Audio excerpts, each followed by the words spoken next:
Assalamualaikum warahmatullahi wabarakatuh. Halo, perkenalkan aku Alfia Latifah dari kelas 11 IPA.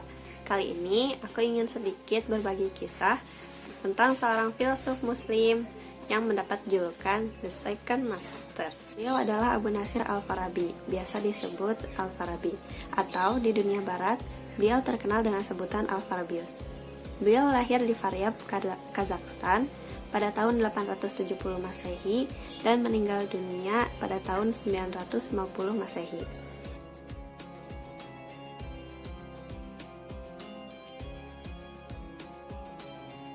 Al-Farabi terkenal memiliki kecerdasan sejak ia masih kecil. Ia dapat menguasai topik yang ia pelajari dengan mudah seperti tata bahasa, sastra, aritmetika dasar, dan ilmu Al-Quran seperti fikih, tafsir, hadis, dan Al-Quran. Saat hijrah ke Harran, ia lebih mendalami ilmu filsafat dan Aristotelian. Pada tahun 910 Masehi, ia mulai tertarik untuk mempelajari kehidupan manusia dan alam semesta. Ia pun mempelajari karya-karya Plato dan Aristoteles seputar filsafat kuno. Dan pada saat itu banyak orang yang berbeda pendapat dan membanding-bandingkan pendapat kedua filsuf tersebut. Menariknya, Al-Farabi ini menggabungkan kedua pendapat filsuf tersebut dan membandingkannya dengan ilmu yang ia dapat dari Al-Quran. Untuk menggabungkan dua ilmu tersebut, ia tidak melakukannya sendiri. Ia dibantu oleh gurunya yang merupakan seorang filsuf terkenal bernama Abu Bishr Mata Ibnu Yunus yang berasal dari Baghdad.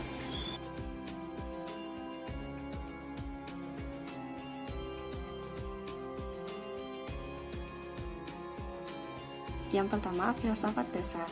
Menurut Al-Farabi, ilmu filsafat itu adalah ilmu yang menyelidiki hakikat dari segala hal. Oleh karena itu, dia mengatakan kalau semua orang perlu untuk mempelajari ilmu filsafat. Dan untuk kaum muslimin pun tidak perlu khawatir kalau ilmu filsafat akan bertentangan dengan ilmu agama, karena Al-Farabi telah membuktikan kalau ilmu filsafat itu sebenarnya berhubungan dengan ilmu agama, bahkan bisa digabungkan. Yang kedua, metafisika. Sebenarnya metafisika ini masih merupakan cabang ilmu dari ilmu filsafat yang membahas tentang antara hal-hal yang tak terlihat dengan kenyataan. Biasanya yang dibahas dalam topik bahasan ini adalah seputar jiwa dan tubuh manusia. Pada ilmu ini, Al-Farabi menghubungkan ilmu filsafat dengan ketuhanan. Yang ketiga, negara. Pemikiran Al-Farabi seputar kenegaraan dipengaruhi oleh Plato, Aristoteles, dan Ibnu Rabi.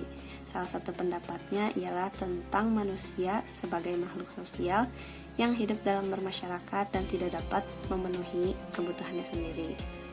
Seperti yang disebutkan dalam bukunya yang berjudul Al-Madinah Al-Fadilah, bahwa tubuh masyarakat itu ibarat tubuh manusia.